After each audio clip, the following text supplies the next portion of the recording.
Kembali lagi di channel YouTube saya. Tonton video ini dari awal sampai akhir agar kalian bisa paham seutuhnya. Dan jangan lupa like, share, dan subscribe.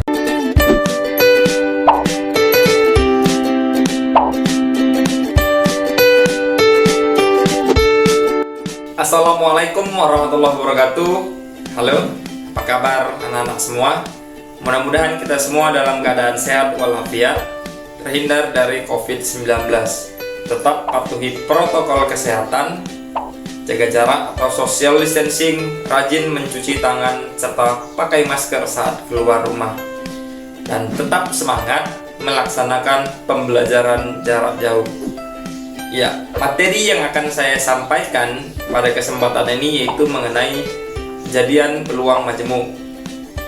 Ya, adapun yang akan kita bahas pertama yaitu mengenai pengertian percobaan, ruang sampel, dan titik sampel. Percobaan atau eksperimen yaitu suatu kegiatan yang dapat memberikan beberapa kemungkinan. Contoh, melempar dadu atau melempar koin dan lain sebagainya. Ruang sampel adalah himpunan dari semua hasil yang mungkin pada suatu percobaan atau kejadian. Contoh, pada pelemparan sebuah dadu, maka ruang sampelnya adalah 1, 2, 3, 4, 5, dan 6. Kemudian, titik sampel adalah anggota-anggota dari ruang sampel atau kemungkinan-kemungkinan yang muncul.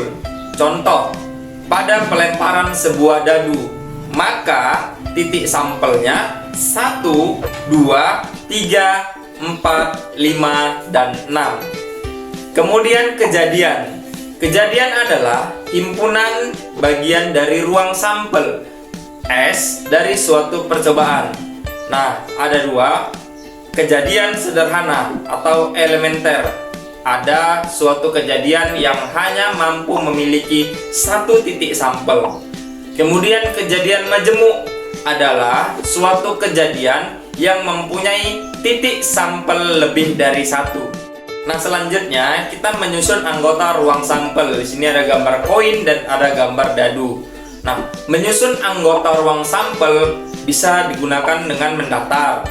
Kemudian menyusun anggota ruang sampel bisa menggunakan diagram pohon.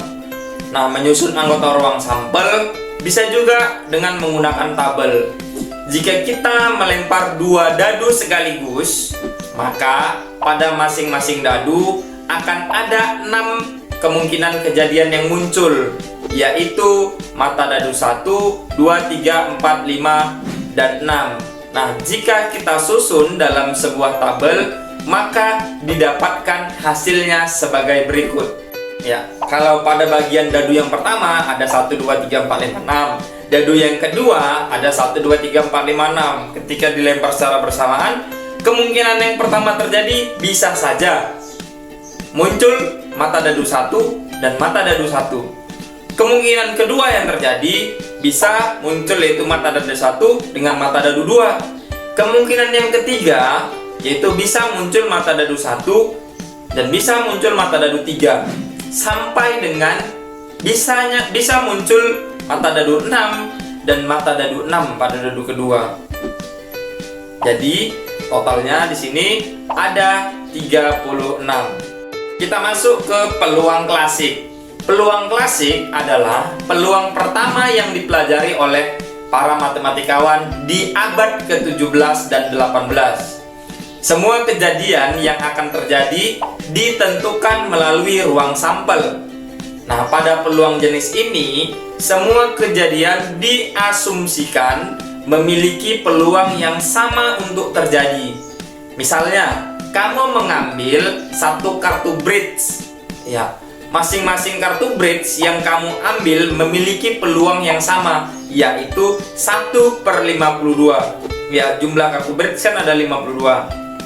Nah, untuk menentukan peluang kejadian A, kamu harus membandingkan antara banyaknya kejadian A dan banyaknya keluaran pada ruang sampel. Secara matematis, kejadian A dapat ditulis sebagai berikut. PA, mana peluang itu dinotasikan dengan P. PA sama dengan NA per NS. Keterangan, PA itu merupakan peluang kejadian A. NA itu merupakan banyaknya anggota kejadian A. Sedangkan NS itu adalah banyaknya anggota ruang sampel S. Untuk mudah memahami, perhatikan contoh soal berikut. Contoh yang pertama, dari seperangkat kartu bridge akan diambil kartu merah bernomor 10. Tentukan peluang terambilnya kartu merah bernomor 10. Pembahasan. Seperangkat kartu bridge terdiri dari 52 kartu. Artinya, banyaknya ruang sampel percobaan tersebut atau NS sama dengan 52. Kemudian, terambilnya kartu merah bernomor 10 menunjukkan NA sama dengan 2. Ini saya tampilkan gambarnya, yaitu 10 hati berwarna merah dan 10 lupis berwarna merah. Ya, di dalam bahasa sehari-hari pada kartu bridge. Nah, berdasarkan teori peluang klasik diperoleh, saya tuliskan kembali rumusnya. PA sama dengan NA per NS. Maka PA sama dengan 2 per 52. Atau bisa kita sederhanakan lagi menjadi PA sama dengan 1 per 26. Jadi, peluang terambilnya kartu warna merah nomor 10 adalah 1 per 26. Berikutnya kita masuk ke frekuensi harapan. Frekuensi harapan adalah banyaknya kejadian yang diharapkan dapat terjadi pada suatu percobaan. Jika suatu percobaan dilakukan sebanyak N kali dan nilai kemungkinan terjadi kejadian A setiap percobaan adalah PA, maka frekuensi harapan kejadian A adalah FH. Ini untuk notasi frekuensi harapan. FH A sama dengan N dikali PA. Contoh yang kedua, sebuah dadu dilempar sebanyak 120 kali, maka frekuensi harapan munculnya mata dadu faktor dari 6 adalah, kita jawab S. Sampelnya ada 1, 2, 3, 4, 5, 6 atau NS sama dengan 6. Kemudian A-nya faktor dari 6. Faktor dari 6 itu apa aja? 1, 2, 3, dan 6. Maka dapat kita buat NA-nya sama dengan 4. N itu untuk banyak lemparan sama dengan 120. Maka rumus PA sama dengan NA per NS. PA sama dengan NA-nya 4 dibagi NS-nya adalah 6. Dan hasil akhirnya adalah 2 per 3.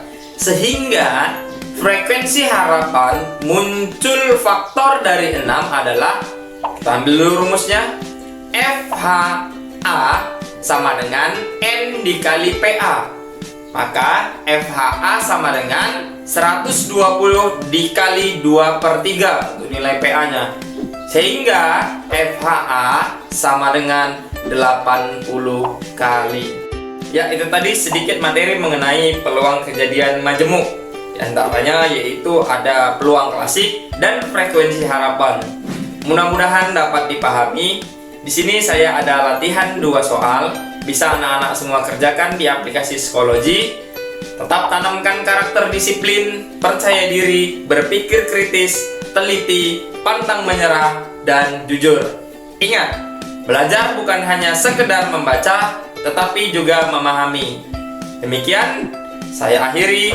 Billahi taufiq wal hidayah. Wassalamualaikum warahmatullahi wabarakatuh. Yes, we can.